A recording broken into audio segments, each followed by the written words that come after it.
Bueno, pues vamos a comenzar ya. Como sabéis, estamos en una nueva edición de los webinars del Hospital Beata María Ana. Esta vez vamos a tratar el tema de cómo proceder con aquellos aspectos de nuestra salud que fueron descuidados durante la pandemia. Y para dar esta charla tenemos al doctor Jacinto Valverde, que es el jefe de Medicina Interna del Hospital Beata María Ana. Y bueno, doctor, todo suyo. Muchas gracias. Buenos días. Lo primero, dar las gracias a todos aquellos asistentes que se han conectado para oír este webinar. Es un día muy malo, es un viernes, es vísperas de vacaciones de Semana Santa y a mediodía, con lo cual casi todo el mundo está en pleno trabajo, y yo agradezco muchísimo a la gente que se haya podido conectar para oír este pequeño webinar. Bueno, vamos a intentar aclarar un poquito qué legado nos ha dejado, desgraciadamente, esta pandemia, y nos sigue dejando, sobre un tema que yo nunca me hubiera pensado que podríamos estar hablando ahora mismo, sobre qué aspectos hemos dejado de hacer los médicos y el personal sanitario debido a este virus que nos ha llevado a todos al límite, completamente al límite. Bueno, pues, ¿qué legado nos ha dejado esta crisis? Principalmente lo ha cambiado absolutamente todo. O sea, ¿quién no a nivel personal le ha cambiado pues, la forma de vivir, la forma de relacionarse con sus familiares, con sus amigos, la forma de hacer el trabajo, que muchos han tenido que estar teletrabajando, muchos han tenido que dejar sus trabajos porque no han sido capaces de poder seguir haciéndolo, pues por problemas de todo tipo, y desgraciadamente eso lo que podemos ver un poco a nivel social, a nivel familiar, a nivel interpersonal, pero desgraciadamente a nivel sanitario nos ha dejado un mal legado. Un mal legado porque, bueno, lo primero, que a pesar de que España, yo creo que tiene un sistema sanitario público-privado bastante bueno, con sus defectos como todos, porque tú no puedes dar una magnífica atención, como se hace en España, a toda la población que lo necesite, pero sí es cierto que bueno, pues somos envidia de muchos países la formación de nuestro personal sanitario. Nos hemos dado cuenta que frente a una pandemia como la que ha habido ahora, pues estábamos un poquito en pañales, ¿no? En cuanto a dotación de personal, en cuanto a dotación de tecnología, en cuanto a volumen de camas hospitalarias, etcétera, etcétera. Yo puedo hablar sobre todo de Madrid y la Comunidad de Madrid, que es lo que más he conocido. Entonces, desgraciadamente, bueno, pues el legado que nos ha dejado a nivel sanitario, pues ha sido terrible. Terrible porque llegó un momento en que al principio de la pandemia, bueno, nos estábamos enfrentando a una situación que nadie conocía, que venían noticias de China o de otros países, de Italia, que apareció un virus que tenía una transmisibilidad poderosísima, que no sabíamos al principio cómo se transmitía o de qué manera, que no sabíamos qué sintomatología producía ni cuál era el mecanismo de actuación de este virus, pero nos encontramos que la población enfermaba, y enfermaba rápida y grave, con lo cual tuvimos que adaptar la inmensa mayoría de nuestro potencial sanitario a tratar a estos pacientes, porque si no, es que no había posibilidad de poderlos salvarles la vida, así como quien decíamos, ¿no? ¿Y qué ocurrió? Pues yo puedo decir que mi hospital, que tiene aproximadamente una capacidad de algo poquito más de 150 camas, teníamos más de 100 camas siempre llenas con personas con patología COVID. ¿Qué hacía eso? Que otras patologías que habitualmente teníamos que tratar, pues no había cabida en el hospital. Entonces, bueno, pues ahí hubo un gran primer problema. ¿Qué ocurre con estas patologías? Bueno, os voy a dar unos pequeños datos para que os hagáis una idea, ¿no? En España, las enfermedades crónicas, pues aquí podemos incluir enfermedades cardiovasculares, enfermedades respiratorias, diabetes, hipertensión. Todas esas patologías pues producen una muerte al año de 41 millones de personas cada año. O sea, es un 71% a nivel mundial. Y principalmente son las patologías cardiovasculares. ¿Qué pasaba?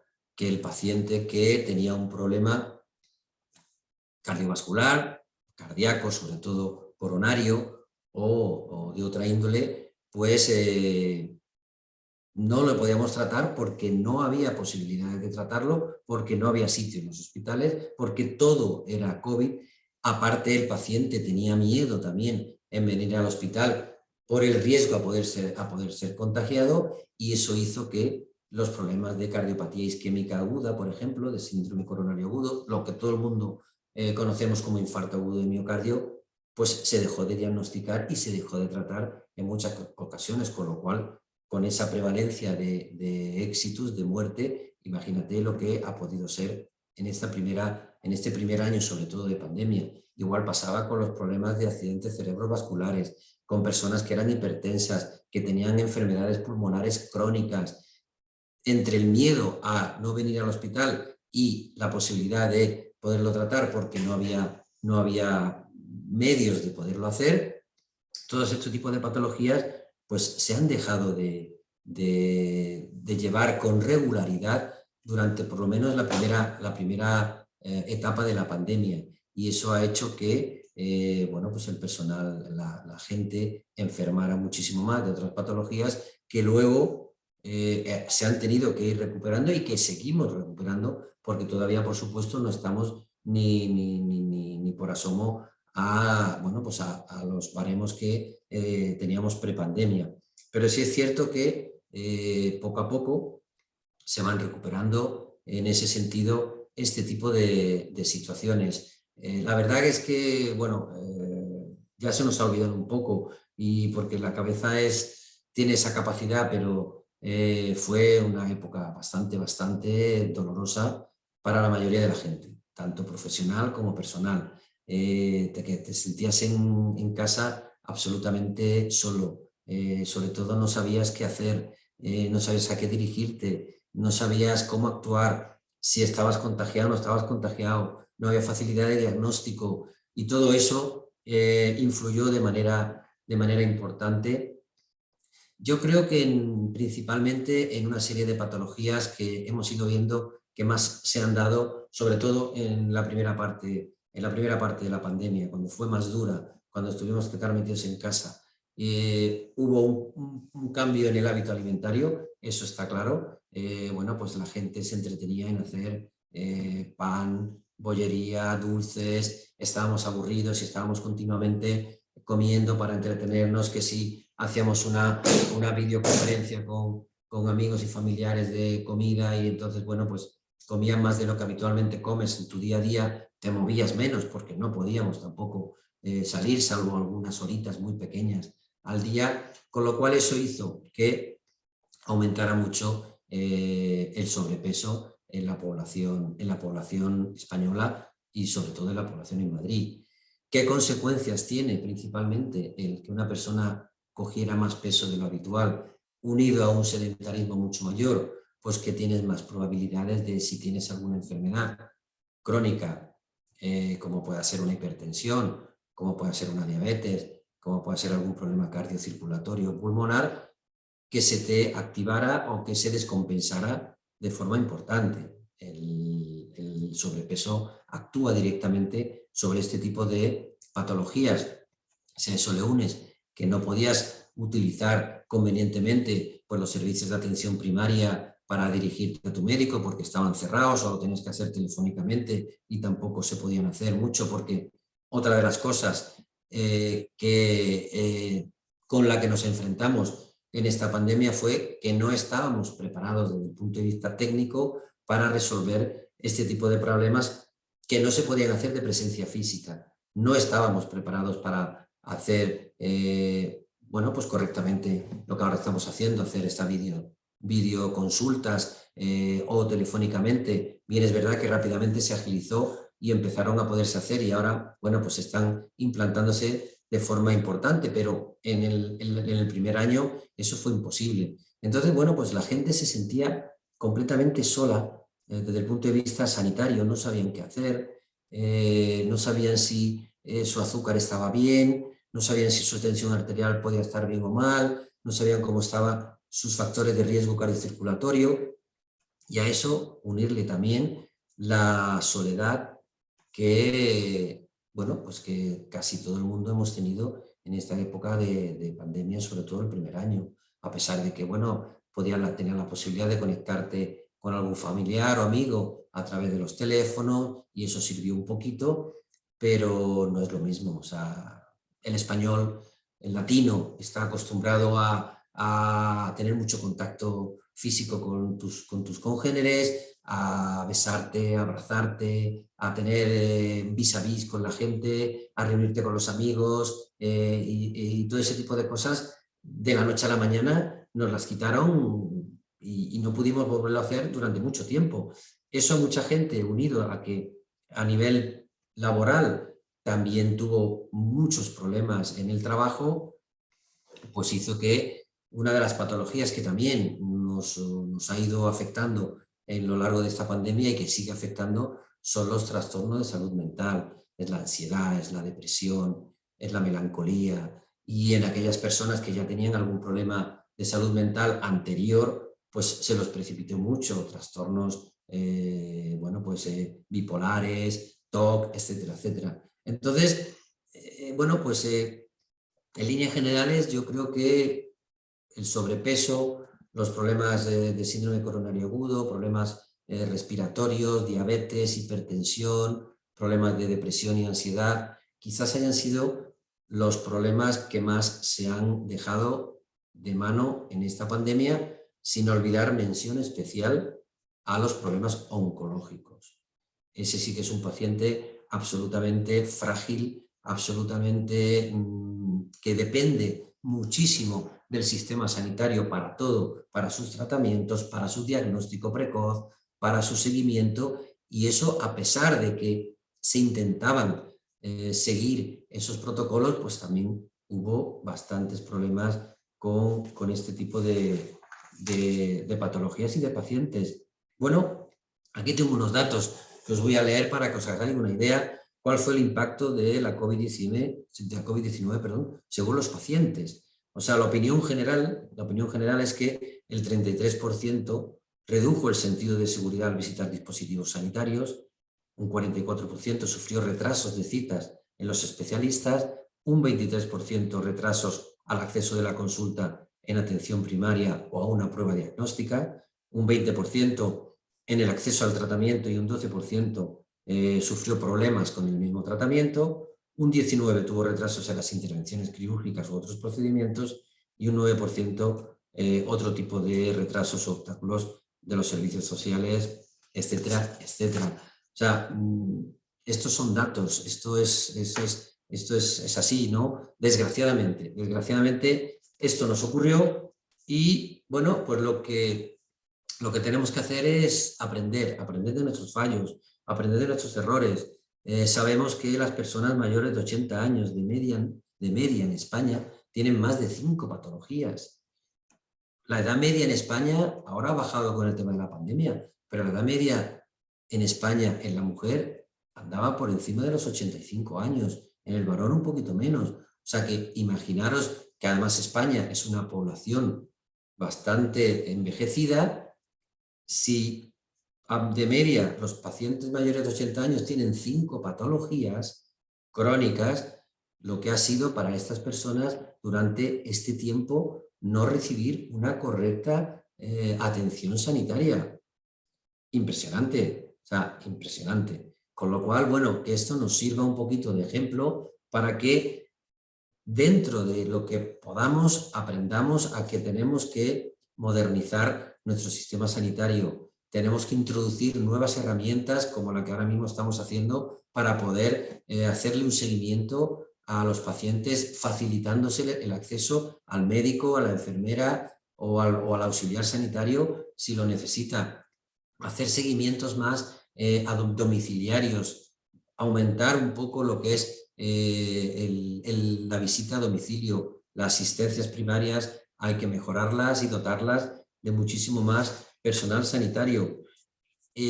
Porque es que en el momento en que nos vuelva a ocurrir, que pudiera, ojalá no, pero no, hay que pensar que esta pandemia todavía no se ha resuelto. Todavía seguimos teniendo una incidencia bastante alta, por encima de los 400 casos, aunque ya se ha dejado de dar este dato porque, bueno, entre lo que ha sido la vacunación, la introducción ya de algunos antirretrovirales, pues ha empezado un poquito a controlarse lo que ha sido la presión hospitalaria y las presiones en UCI. Por lo menos en Madrid, que es lo que yo más conozco, sí es cierto que ya desde hace bastantes meses para acá, aunque tengamos una incidencia todavía por encima de 200, sí es cierto que la presión de ingreso a nivel de hospital sigue bajando, que la presión de ingreso a nivel de cuidados intermedios y de UCI sigue bajando, y eso es porque, bueno, pues entre la vacunación y la inmunidad de rebaño, pues en Madrid prácticamente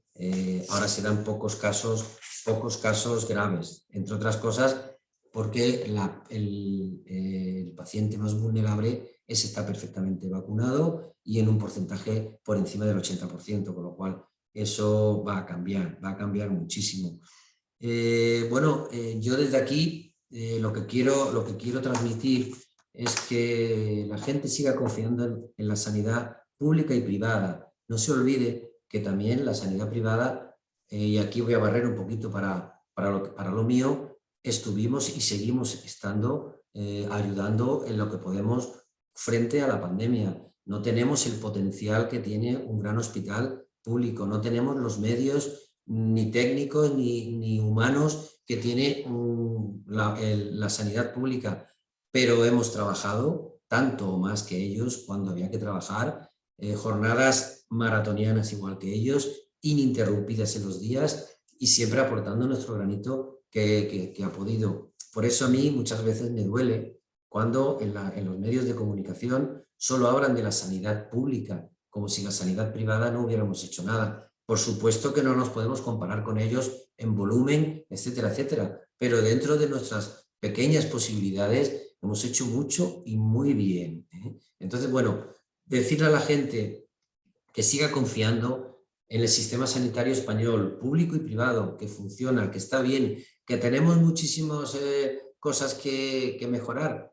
Claro que sí, pues como todo, y de esto hemos aprendido y espero que, ojalá no, pero si otra vez nos tenemos que enfrentar a una situación tan extrema, pues nos sirva de ejemplo. Bien, es verdad que en las distintas olas, como ya íbamos aprendiendo, sabíamos muchísimo más del problema al que nos enfrentábamos, pues la capacidad de reacción fue siempre mucho más rápida. Ya teníamos los protocolos hechos de aislamiento, de seguimiento, teníamos más posibilidades diagnósticas, sabíamos cómo tratar mejor las complicaciones y todo fue mucho más rápido. Pero, insisto, ahora lo que tenemos que hacer es volver a recuperar esos pacientes que se perdieron, que no sabían dónde acudir, que no sabían dónde ir. Hay que seguir recuperando, hay que seguir mejorando las listas de espera, hay que volver a retomar las cirugías y los diagnósticos precoces y sobre todo que la gente deje de tener un poquito ese miedo que tenía a ir a su médico de cabecera, a ir al hospital si no necesita y que confíe en la sanidad. Yo soy muy partidario de apuntar un matiz. Bueno, hay un dicho que yo creo que todo el mundo sabe, que es que hay que cuidar al cuidador. Y ahí entramos un poquito el personal sanitario. Hemos estado muy expuestos a situaciones brutales, o sea, muy expuestos. Nos tenéis que dar tiempo. Hay gente que se ha recuperado mejor, hay gente que se ha recuperado después. Hay que, bueno, hacer que poco a poco el personal vaya entrando otra vez en la dinámica que siempre ha tenido y que siempre tendrá. Y que después de todo lo que hemos pasado, yo creo que, bueno, pues si tenemos algunos errores, pues que sean lo menos posible por nuestra parte, porque somos muy autocríticos, pero que se tengan en cuenta. Que...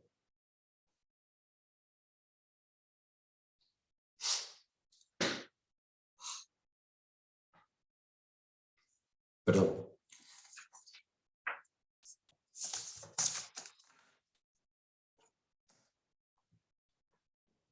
que a pesar de que no somos robots,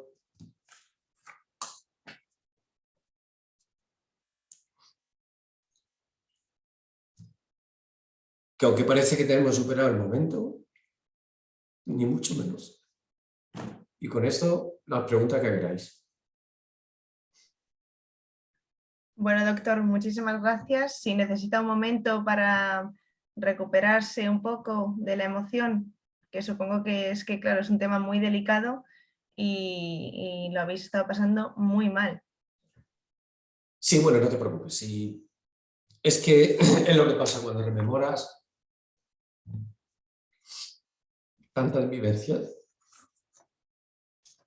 Claro, y bueno, si quiere pasamos a las Sí, preguntas. ¿Sí? cuando tú quieras. Vale, perfecto. Nos preguntan por aquí que si cree que es correcta la decisión de quitar las mascarillas este mes de abril. ¿Qué le parece? Pregunta difícil, difícil. Bueno, yo aquí puedo dar mi opinión personal, ¿vale? O sea, lo que yo creo. Yo esperaría un poquito más, en el sentido de, bien es verdad que la incidencia a nivel hospitalario ha bajado mucho, pero seguimos teniendo mucha transmisibilidad, sigue estando ahí el virus. Ahora viene una serie de fiestas donde la gente se va a juntar mucho, llámese Semana Santa, llámese ferias de abril, de otros pueblos, en Andalucía en mayo. Mi opinión personal es que para quitar las mascarillas sin necesidad de tener distancia social, yo esperaría por lo menos hasta que pasara el mes de mayo. Y si seguimos bien y si no hay ningún retroceso, entonces sí que podríamos empezar a pensar en quitar las mascarillas en el interior. Es mi opinión personal, ¿eh? De hecho, bueno, nosotros en los hospitales vamos a seguir teniéndolas que llevar puestas. Yo sigo llevándola puesta y la seguiré llevando puesta en lugares cerrados, siempre que pueda. Si estás comiendo, cenando en un restaurante, lógicamente, mientras que lo estás haciendo, yo me quito la mascarilla. Pero enseguida que luego hay una pequeña sobremesa o algo, yo me pongo la mascarilla. Esa es mi opinión personal. Entonces, bueno, ya que me lo han preguntado, pues sí, yo esperaría por lo menos hasta que pasara el mes de mayo. Perfecto. También tenemos aquí otra pregunta en referencia a la salud mental. ¿Qué estragos cree que ha tenido en los pacientes en cuanto a la salud mental después de la pandemia? Brutal, tanto al paciente ingresado como al paciente que estaba en casa. El paciente ingresado porque no podía estar con ningún familiar con él. Entonces tú te encontrabas en una habitación solo, donde la gente que entraban parecíamos marcianos o que veníamos de otra galaxia porque eran con las EPIs puestas, donde no se te veía la cara, no se te veía nada, no reconocías a nadie, y eso para un paciente es lo peor que puede haber hoy a la hora de poderse mejorar desde el punto de vista de salud mental. Había muchos pacientes que tenían cuadros de ansiedad, muchos pacientes que entraban por la propia enfermedad también, con cuadros psicóticos. Entonces todo eso influía en que se tardaba mucho en que su evolución fuera más satisfactoria. Y en la gente que estaba en casa, exactamente lo mismo. Como he dicho, el español y el latino somos gente que nos gusta el estar cara a cara con la gente, físicamente con la gente. No nos gustaban las llamadas de teléfono, no nos gustaban las videollamadas y nos gusta estar en la calle, nos gusta movernos, salir, alternar. Cuando todo eso no lo puedes hacer y encima algún familiar tuyo está enfermo y no puedes ir a verlo, encima tu trabajo no sabes qué va a pasar, si va a seguir o no porque estás en ERTE, etcétera, etcétera, etcétera, pues los problemas de salud mental han aumentado considerablemente. Además que en la seguridad privada sobre todo hay mucho desbordamiento, ¿no? No hay sanitarios suficientes para atender toda la demanda igual de estos problemas. Claro, o sea, es que ha sido imposible, o sea, es que nadie podíamos ni imaginar lo que esto era, no sabías dónde acudir, no tenías material suficiente, no podían darte un relevo, veías cómo los compañeros tuyos iban enfermando con el COVID, unos mejor, otros peor, otros más graves, otros menos graves, y bueno, pero bueno, afortunadamente eso pasó. Tenemos por aquí otra pregunta en referencia a las vacunas. Si después de haber pasado el COVID recomienda seguir poniéndose la dosis de la vacuna. Bueno, ahora mismo se están utilizando unas dosis de recuerdo, la cuarta vacuna en personal muy vulnerable, ¿no? En gente que está muy inmunodeprimida y que está, pues, gente con trasplantes o con enfermedades oncológicas severas.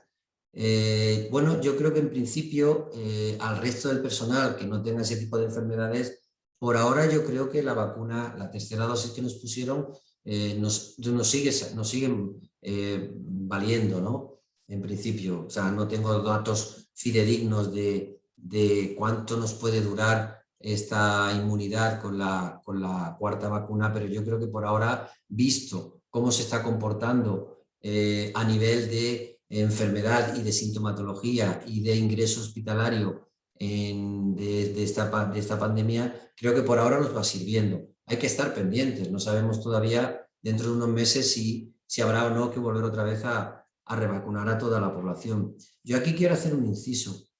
Esto es una pandemia. Pandemia quiere decir que está actuando a nivel de todos los países o de la mayoría de los países del mundo. Entonces tenemos que hacer un poco de esfuerzo todos en que cuando aquí estamos pensando en una cuarta vacuna, hay muchos países que no tienen ni la primera vacuna. Entonces, mientras que eso no se consiga hacer, mientras que a esos países no se lleve la vacuna, esto no va a acabar nunca. Siempre habrá posibilidades de que se siga expandiendo por todos los países y además todos sabemos que los virus cambian muchísimo, tienen muchísima variabilidad, tienen mucha capacidad de mutación y bueno, pues lo que hay que conseguir es, como se hizo con la viruela en su momento, intentar erradicarla a base de vacunar o llevar a esos países ya estos antirretrovirales que están empezando a ver que se sabe que baja mucho la carga viral. Mientras que eso no se haga, difícilmente podamos conseguir controlar el coronavirus, este SARS-CoV-2, ¿no? Estamos también recibiendo bastantes comentarios muy positivos sobre su charla.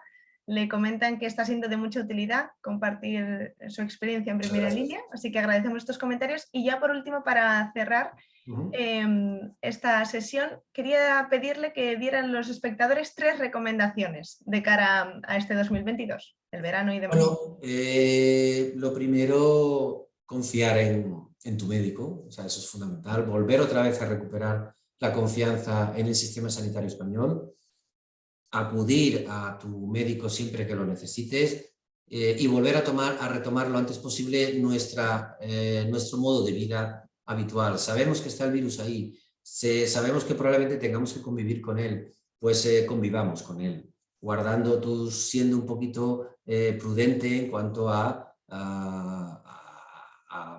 contacto con la gente. Si sabes que estás enfermo, pues aíslate en casa o procura mantener la distancia. Y haciendo las cosas con sentido común, yo creo que es el mejor consejo que le puedo decir a la gente y que vuelva a confiar en el sistema sanitario español. Pues muchísimas gracias, doctor, por esta sesión. A ti. Y a todo el mundo que se ha quedado hasta el final para verlo. Estará disponible también para que podáis volver a verlo bajo demanda.